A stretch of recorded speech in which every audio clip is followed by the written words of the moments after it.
Hello student, welcome to Guruji classes. आज हम करेंगे क्लास 12 एनआईओएस का इंग्लिश सब्जेक्ट का, जिसका कोड नंबर है 302। अगर आप मेरे चैनल पर नए जुड़े तो आपको मेरे चैनल पर क्या क्या मिलने वाला है। आपको मिलने वाला है important questions, free practical file with solution, free notes की पीडीएफ जो कि इंपॉर्टेंट क्वेश्चंस मैं करा रहा हूं, प्लस आपको टीएमए फाइल विद सॉल्यूशन मिलेगी, प्लस आपको फ्री 5 ईयर क्वेश्चन पेपर्स मिलेंगे अनसॉल्व्ड। और अगर आपको सॉल्व्ड चाहिए तो सॉल्व्ड एक मिनिमम से चार्जेस पर आपको मिल जाएंगे, और ये मिनिमम से चार्जेस आपको पे करके सॉल्व्ड वाले मिल जाएंगे। अनसॉल्व्ड आपको फ्री ऑफ कॉस्ट है, पीडीएफ है। ये सब लेने के लिए आपको मेरे इस नंबर 8851450051 नंबर पर कांटेक्ट करना पड़ेगा, व्हाट्सअप करना पड़ेगा। मेरी टीम आपको जल्द से जल्द रिप्लाई करेगी। चलिए चलते हैं, शुरू करते हैं अपने चैप्टर की ओर, जो कि हमारा चैप्टर है द रोड नॉट टेकन। ये चैप्टर क्लास 12 के अब की बार अप्रैल एग्जामिनेशन के अंदर आ रहा है। न्यू सिलेबस के हिसाब से मैं आपको बता रहा हूं। पहले एक छोटी सी समरी बताऊंगा मैं आपको इसकी हिंदी के अंदर, फिर हम इसके कुछ इंपॉर्टेंट क्वेश्चंस मैंने निकाले हैं आपको मैं बताऊंगा, और वो इंपॉर्टेंट क्वेश्चंस आप लिख लीजिएगा और आपका ये चैप्टर कंप्लीट हो जाएगा। चलिए देखिए, पढ़ते हैं। देखिए इसमें क्या है, इसमें कवि जो है एक पीले वन के बीच से अकेला गुजर रहा था। वह ऐसा स्थान पर पहुंच जाता है जहां उसे 2 सड़कें दिखती हैं, अलग अलग डायरेक्शन में जाती हुई। उसके लिए यह चुनना बहुत मुश्किल हो गया था कि वो कौन सी सड़क पर जाए। दोनों पर चलना तो एकदम से कोई पॉसिबल था नहीं कि वो दोनों सड़क पर एक साथ चल सके। वो काफी समय तक वहां खड़ा रहा। उसने एक सड़क पर अपनी नजर दौड़ाई जहां तक जा सकती थी, जहां तक दूर तक वो सड़क पर देख सकता था, वहां तक उसने देखा। वह काफी अच्छी थी। दूसरा रास्ता भी बराबर आकर्षक था, दूसरा रास्ता भी उतना ही बिल्कुल अट्रैक्टिव था, पर वो बेहतर लग रहा था क्योंकि वो घास वाला था। जो दूसरा रास्ता था उस पर घास बिछी थी और उसे किसी ने पैरों तले कुचला ना था, और वो बिल्कुल साफ सुथरा था। उसे किसी ने अब तक पैरों के तले कुचला नहीं था। इसके बाद यहां पर आता है, दोनों ही सड़कें उसे प्रातः काल से उसे एक जैसी दिखाई दी थी।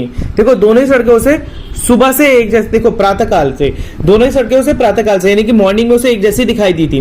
कोई भी व्यक्ति अभी वहां बिखरी पत्तियों पर चला नहीं था। देखिए, जो वहां पर जो दोनों सड़कों, कोई भी व्यक्ति वहां पर जो बिखरी हुई पत्तियां थी उस पर चला नहीं था, और वे पत्ते काले भी नहीं पड़े थे, यानी कि वो बिल्कुल फ्रेश दिख रहे थे।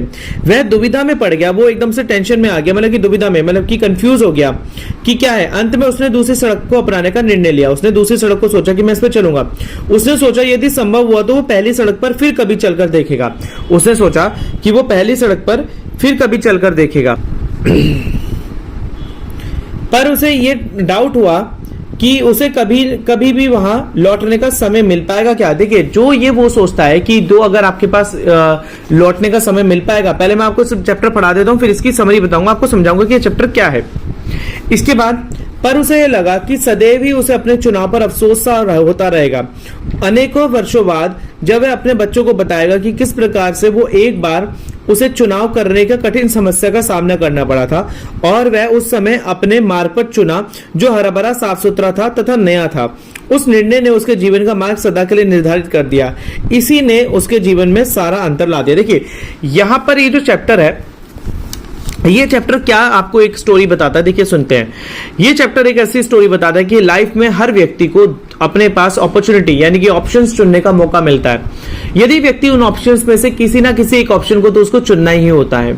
अगर वो किसी एक ऑप्शन को चुन लेता है और उस ऑप्शन पर आगे चल पड़ता है, तो हमेशा उस बात का उसे एक तरीके से मतलब रिग्रेट रहेगा, एक पछतावा रहेगा कि उसने जो ऑप्शन छोड़ दिया, शायद वो उस ऑप्शन को कभी भी लाइफ में एक्सेप्ट ना कर सके, ये दोबारा ना पा सके, और उसके आने वाले बच्चों को या आने वाली जनरेशन को उसे ये जवाब देना पड़ेगा कि अगर उसने वो ऑप्शन चुना तो क्यों चुना, और जो उसने जो ऑप्शन छोड़ दिया वो ऑप्शन उसने क्यों छोड़ दिया, क्या रीजन था उस ऑप्शन को छोड़ने के बदले में, और जो ऑप्शन उसने चुना वो क्यों चुना, क्या रीजन था उसको चुनने के बदले में। यानी कि अब जो उसने ऑप्शन चुना है वही उसका फ्यूचर डिसाइड करेगा, वही उसके जीवन को निर्धारित करेगा।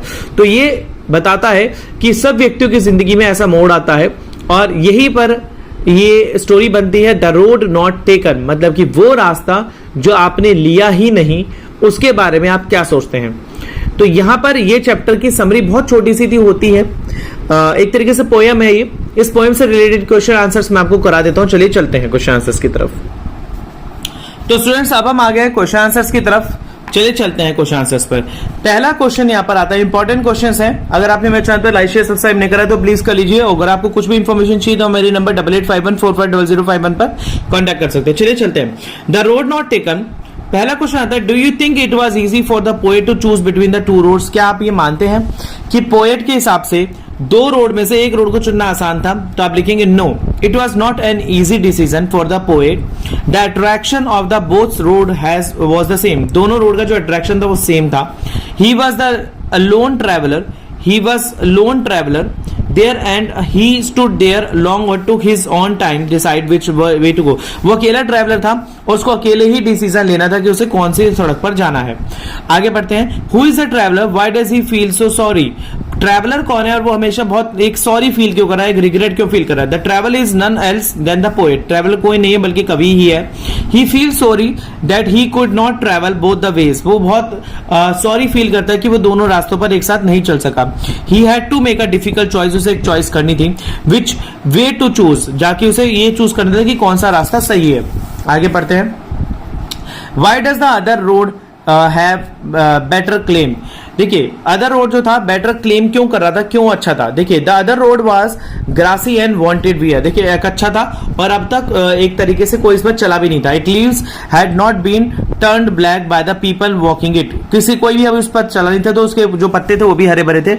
It appeared as a new road so it had a better claim, वो एक नया रोड दिख रहा तो इसलिए वो बेटर क्लेम कर रहा था। What do the two road stand for in the poem? दो रोड जो स्टैंड करती है पोएम के अंदर वो क्या बताती हैं? The two road are symbolic in the poem, वो सिंबल बताती है। The refers to the choice that have to make in our life every day has to make, वो बताता है कि हमारे को हर जिंदगी के अंदर, हमारे को जिंदगी के अंदर जो चूज करना होता है वो हमारे पास ऑप्शंस आते हैं और जो हम अपनी जिंदगी में रोज ही फील करते हैं कि कौन सा रास्ता ले, क्या चीज चुने, ये हमारे लिए एक हार्ड डिसीजन होता है मेक करने के लिए। अगला प्रश्न आता है, does the poem relate to the some situation in our life when it was not easy for you to take decision? क्या पोएम जो होती है हमारी लाइफ में कुछ सिचुएशंस को रिलेट करती है? कब आपको लगता है कि आपने जो डिसीजन लिए वो इजी नहीं थे लेने? Yes, it relates a situation in my life, देखिए रिलेट करते हैं every well, very well. After passing out my senior secondary exam I had to take very difficult decision, ये स्टूडेंट के तरीके से मैंने यहाँ पे लिखा कि आपको बताया कि आपके स्टूडेंट के तरीके से आप बता रहे हैं कि जब आप 12th क्लास पास कर लेते हैं तो आपके पास एक तरीके से एक बहुत डिफिकल्ट सिचुएशन आ जाती है। I had to take a very difficult situation, the choice was to pursue engineering course और परस्यू माई BSc। देखिए आपको चॉइस करना था, ये पोएट बता रहा है अपने तरीके से क्या इंजीनियरिंग करे या BSc करे degree. I went on the pursue my engineering degree, उसे इंजीनियरिंग डिग्री करी। I still wonder where would I have been if I had been gone for the BSc degree, और वो हमेशा भी सोचता है कि अगर वो BSc डिग्री कर रहा होता तो आज वो कहां पर होता। चलिए अगला प्रश्न पढ़ते हैं, give the sum and the substance of the poem the road not taken। देखिए sum and substance बताना आपको, the road not taken। the road not taken is a very simple and a very popular poem of the Frost, ये very popular poem है। on the surface the poem narrates an experience, ये poem जो एक experience बताती है। the poet while crossing the wood change to the reach at a point, ये बताता है कि जब वो एक ऐसे पॉइंट पर रोड पे पास करता है, ऐसे पॉइंट पे पहुंच जाता है जहां पर उसे डिसीजन लेना था। Two road branch off in a different direction, जो दो रोड थे अलग अलग डायरेक्शन में जा रहे थे। ही एक्सरसाइज हिज ऑप्शन, उसने देखा कि his however regretted for long that he could not walk both side, वो उसको एक रिग्रेट था कि वो दोनों रास्तों पे एक साथ नहीं चल सका। His once choice become the final and it shaped the future course of his life once for the ever, उसकी जो लाइफ थी वो अगर उसको कोई सा भी ऑप्शन चूज करना है तो वो जो उसकी लाइफ है वो बिल्कुल बदल जाएगी और हमेशा जिंदगी के लिए वो उसके सोचता रहेगा कि उसने जो डिसीजन लिया। आगे प्रश्न आता है यहां पर,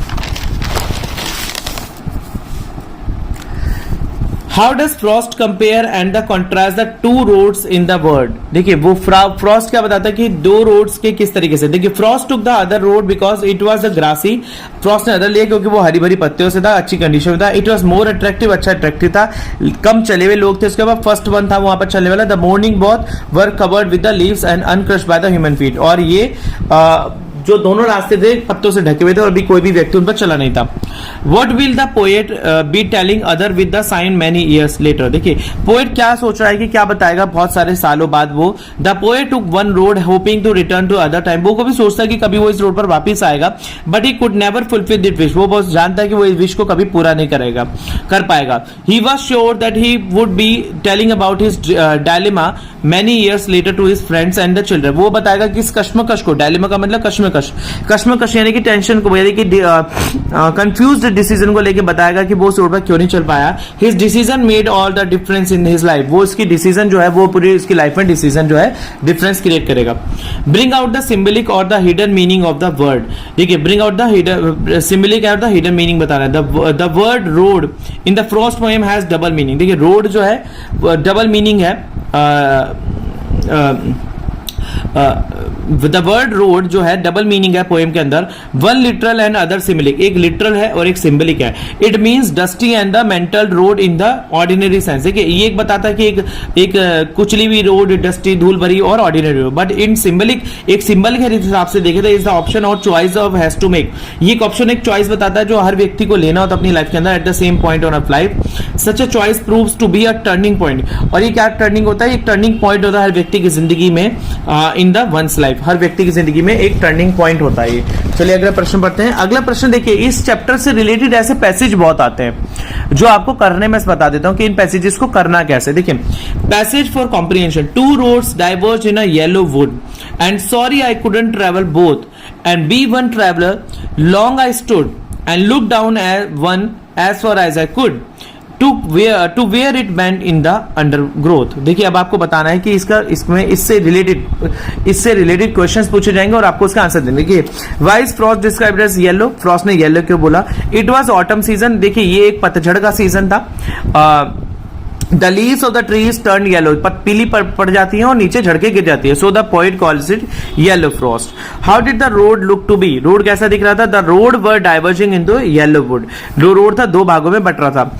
why did the poet stand for a long, poet इतने लंबे समय तक क्यों खड़ा रहा। The poet could not travel on the both road he had to make, वो दोनों रोड पर एक साथ नहीं चल सकता था, इसलिए उसे कोई ना कोई एक डिसीजन लेना था। तो so he stood there for a long to decide which way to go, इसलिए उसे वो सोचना था कि उसे कौन से रास्ते पर जाना है। Where did the road took a bending, देखिए रोड कब आगे जाके मुड़ा दे। The road took a bending in the bushes some way आगे जाके थोड़ा सा मुड़ रहा था। अगला प्रश्न आता है, find the words from the stanza which means the same, आपको स्टैंजा से वर्ड लेना है जो कि इसका सेम होता है। देखिए गो इन द डिफरेंट डायरेक्शन, इसका मतलब होता है डाइवर्ज। फॉरेस्ट का मतलब होता है वुड, यानी कि वुड को यहां पर फॉरेस्ट लिखा गया। तो स्टूडेंट्स इसी के साथ ही यहाँ पर ये चैप्टर खत्म होता है आपका। आई होप आपने इस चैप्टर को समझ लिया होगा। द रोड नॉट टेकन, ये पोयम है, थोड़ी सी डिफिकल्ट पोयम है, बच्चे समझ नहीं पाते कि किस तरीके से पढ़ें। और अगर आपने मेरा चैनल लाइक शेयर सब्सक्राइब नहीं करा तो प्लीज कर लीजिए। मिलते हैं अगली वीडियो में, तब तक के लिए धन्यवाद।